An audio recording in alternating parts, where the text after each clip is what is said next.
Welcome back to Face the State. The race for governor is getting underway with news that even a Democrat is thinking of challenging Governor Malloy. Dandrew of Middletown filed exploratory papers this week. And Republicans are also lining up, the most recent to say he is publicly considering a run by filing those papers. Trumbull First Selectman Tim Herbst is here with us on Face the State this morning. Good morning, Herbst. Good to see you here in the program.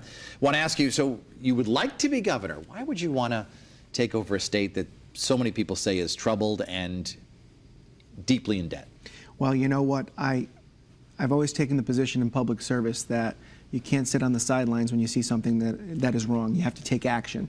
And one of the things I'm proud of is over the course of the last 7 years in Trumbull, when I ran for First Selectman in 2009, I saw problems, I took action, and I'm proud of the reforms that we've made.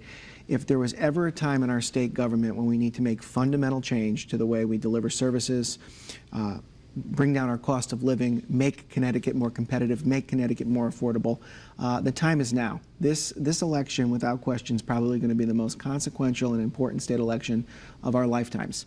There's going to be two very different directions we can go in, and if we don't do something fast to really address our problems, the reality of Connecticut won't live up to the promise of Connecticut, and that's why I've elected to explore another statewide run, and that's why I feel very strongly that we need new leadership, a new generation of leadership here in Connecticut. It's all very new with Mayor Drew of Middletown announcing this week about an exploratory committee. But what does that say to you when a Democrat decides to challenge a governor who hasn't made his own mind up yet?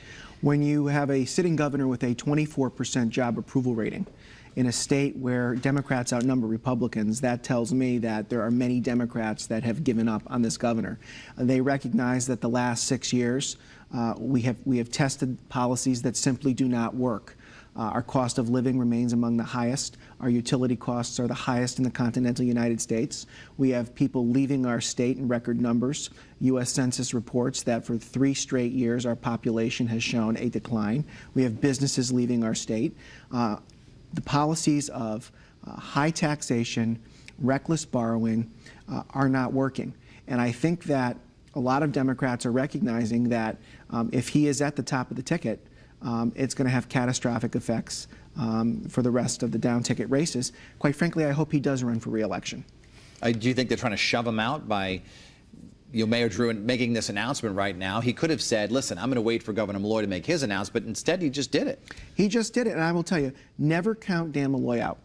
Never count Governor Malloy out. This is someone who had a 44% job approval rating going into his first re-election campaign, second run against Tom Foley, and he won. I don't underestimate Governor Malloy, and I wouldn't count him out, but clearly it shows that there's a lot of dissension in their party, but I think that other people besides Mayor Drew are going to probably jump in depending upon what the governor does. Do you think a lot is riding on state lawmakers? I mean, clearly they're responsible for some of the changes or not change.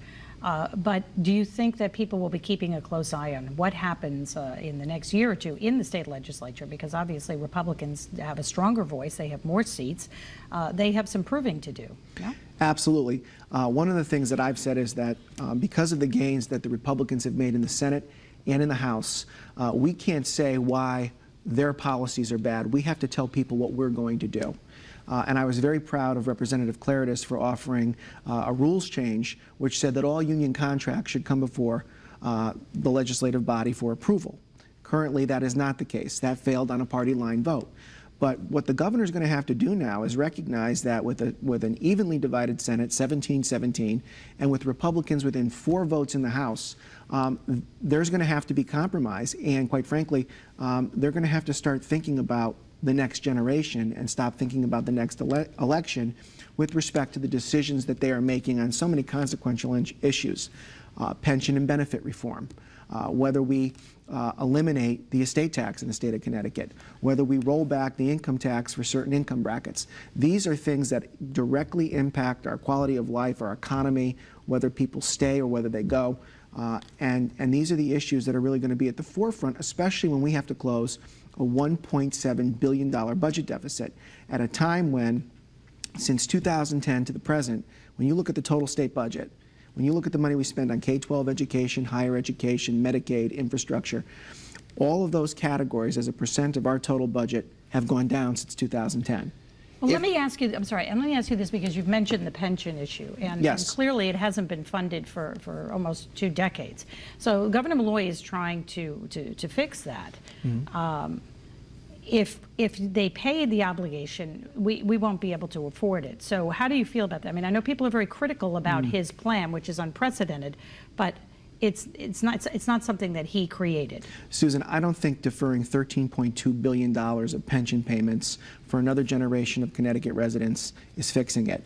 I don't think keeping the contribution rate for pensions for certain state workers at 2% is fixing it. And I certainly don't think legislators, especially those in the majority party, have a capacity to fix it when we recently learned that mileage reimbursement for legislators is factored into their pension calculation.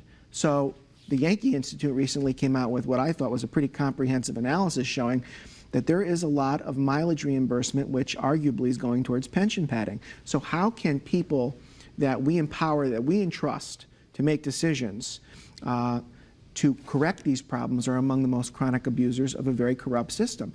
You know, this is one of Hartford's dirty little secrets, and I just don't believe Hartford insiders, those people that are entrenched, that have been there far too long, have the capacity to deal with these issues. You know, we had a pension fund in Trumbull that was funded at 27% when I took office.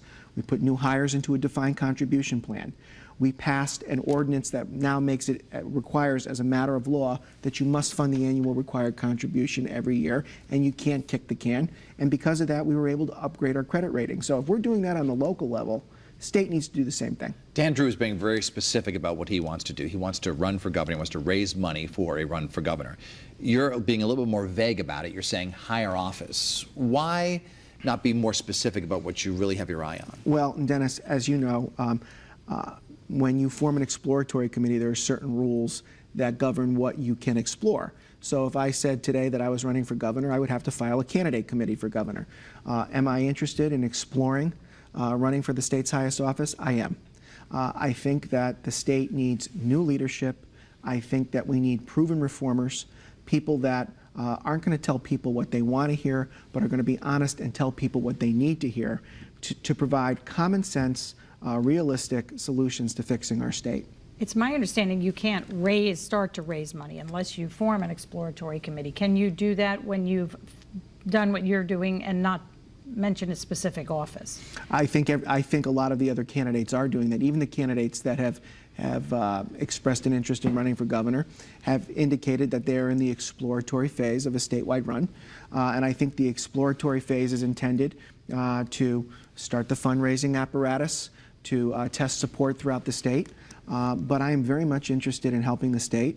And I'm very much, you know, as a chief executive, interested in doing what I can to go to Hartford to make fundamental reforms to how our state government delivers services in a cost-effective manner to the taxpayers of our state. Walk us through a specific plan, if you are elected governor, what you will specifically do to cut the deficit. Okay. First thing I think we need to do is stop the bleeding. I think we need to eliminate the estate tax. We need to eliminate the estate tax, which is causing many people to leave our state for states like Florida and North Carolina. I think we need to look at eliminating the income tax for certain income brackets for which brackets? Well, I would say anyone making $75,000 or less, whether they be single or joint filers.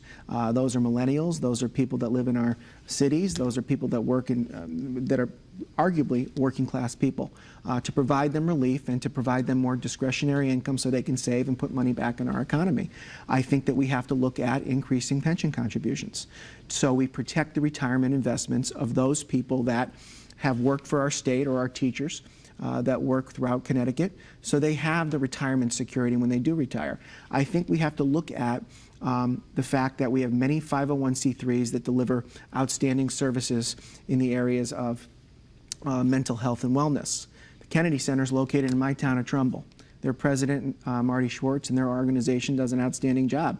But we have a hybrid model in the state where some of those services are provided by third parties and some of those services are provided by the state. I think we could save anywhere from $300 to $400 million in the budget if we looked at allowing those 501c3 not-for-profits to do more of that because they're doing it well.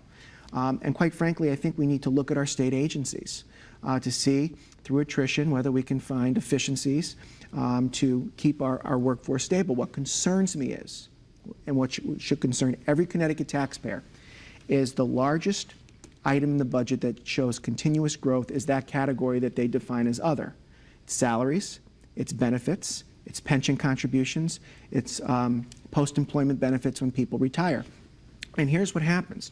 As those costs continue to go up, you're going to see a perpetual and sustained deficit in the state, and you're also going to see what's happened in my town this past week. We had a $300,000 cut to our education grant, ECS. Yep. So you're going to see more cuts to municipal aid, more cuts to our children's education, if we don't address these growing unfunded liabilities. Our unfunded pension liability in the state of Connecticut is 3 times the size of our state budget.